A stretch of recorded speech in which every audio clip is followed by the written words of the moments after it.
ಒಂದು ಇವೆಲ್ಲವನ್ನು ನೋಡಿದಾಗ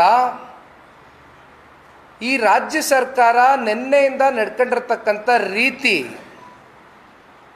ಸಂಜೆ 6:15 ಗಂಟೆವರೆಗೂ ರಾಜ್ಯದ ಮುಖ್ಯಮಂತ್ರಿಗಳು ನಾವುಗಳು ಎಲ್ಲ ಬೋರಿಂಗ್ ಹಾಸ್ಪಿಟ್ಲಿಗೆ ತೆರಳಿದಾಗ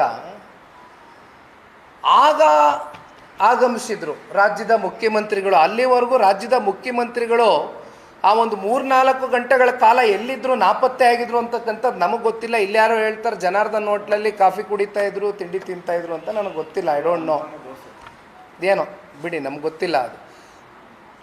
ನಾನು ಇನ್ನೊಂದು ಈ ರಾಜ್ಯದ ಪ್ರತಿಯೊಬ್ಬ ಕ್ರಿಕೆಟ್ನ ಫ್ಯಾನ್ ಇರ್ಬೋದು, ಸಿನಿಮಾ ಫ್ಯಾನ್ ಇರ್ಬೋದು, ಯಾವುದೇ ಒಬ್ಬ ಫ್ಯಾನಿಸಮ್ ಇರ್ತಕ್ಕಂಥ ವ್ಯಕ್ತಿಗೆ ನಿಮ್ಮ ಕಾಲು ಕಟ್ಟಿ ಒಂದು ಮಾತು ಕೇಳ್ಕೊಳ್ತೀನಿ. ಇವತ್ತಾಗಿರ್ತಕ್ಕಂಥ ಈ ಒಂದು ಘಟನೆ RCB ಫ್ಯಾನಿಸಮ್ ಅಂತಕ್ಕಂಥದ್ದೇನಿದೆ, ಅಥವಾ ಯಾವುದಾದ್ರೂ ಸಿನಿಮಾ ಒಂದು ಸೂಪರ್ ಸ್ಟಾರ್ ಬಗ್ಗೆ ಇಡ್ತಕ್ಕಂಥ ನಿಮಗೆ ಫ್ಯಾನಿಸಮ್ ಏನಿದೆ, ಅದನ್ನು ಒಂದು ಏನಂತೀರ, ಒಂದು ಅಡ್ಮೈರ್ ಮಾಡೋ ಅಂಥ ರೀತಿಯಲ್ಲಿ, ಒಂದು ಅಡ್ಮಿರೇಷನ್ ರೀತಿಯಲ್ಲಿ ದಯಮಾಡಿ ನೋಡಿ. ಅದು ಅತಿರೇಕಕ್ಕೆ ಹೋದಾಗ ಏನಾಗುತ್ತೆ, ನಾಳೆ ದಿನ ನಿಮ್ಮ ಕುಟುಂಬದವರು ಬೀದಿ ಪಾಲಾಗ್ತಾರೆ ನಿಮ್ಮನ್ನು ಕಳ್ಕೊಂಡು. ಯಾವ ಸೆಲೆಬ್ರಿಟಿನೂ ನಿಮ್ಮ ಮನೆಗೆ ಬರೋದಿಲ್ಲ, ಯಾವ ಸೆಲೆಬ್ರಿಟಿ ನಿಮ್ಮ ಹೊಟ್ಟೆ ತುಂಬಿಸೋದಿಲ್ಲ. ಯಾತಕ್ಕೆ ಇಷ್ಟೆಲ್ಲ, ಏನು ಅರ್ಜೆನ್ಸಿ, ಇಷ್ಟು ಕಾತುರ?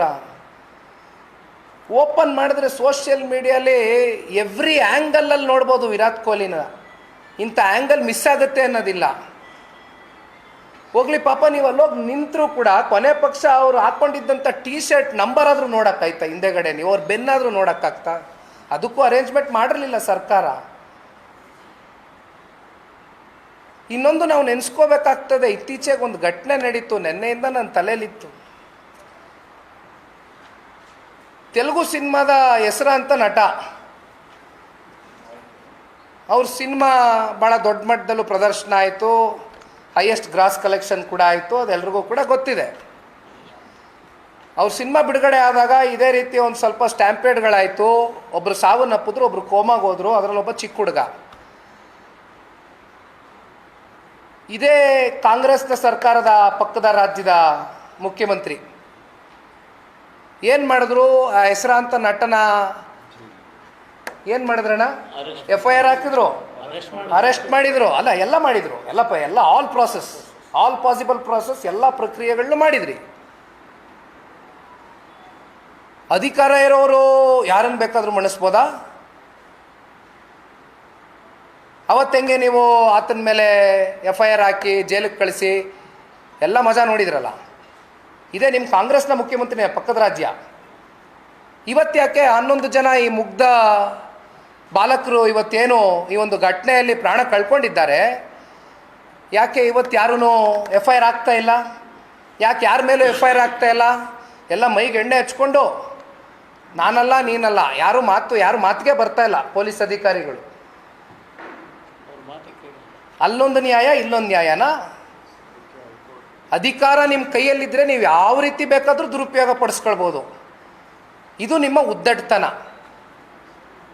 ಬಟ್ ಒಂದು ಪಕ್ಷದ ಕಡೆಯಿಂದ ನಾವೆಲ್ಲರೂ ಆಗ್ರಹಿಸ್ತಕ್ಕಂಥದ್ದು, ಇವತ್ತೇನು ಮೆಜಿಸ್ಟ್ರೇಟ್ ಮೂಲಕ, ಒಂದು ಡಿಸ್ಟ್ರಿಕ್ಟ್ ಕಮಿಷನರ್ ಮೂಲಕ ನೀವು ಇದನ್ನು, ಈ ತನಿಖೆಯನ್ನು ಮುಂದುವರಿಸಿ ಇದನ್ನು ಪಾರದರ್ಶಕವಾಗಿ ಹೊರಗಡೆಯನ್ನು ತಗೊಂಬಂದು ಇಡ್ತೇವೆ ಅಂತಕ್ಕಂಥದ್ದನ್ನು ನೀವೇನು ಬಿಂಬಿಸ್ಲಿಕ್ಕೆ ಹೊರಟಿದ್ದೀರಿ.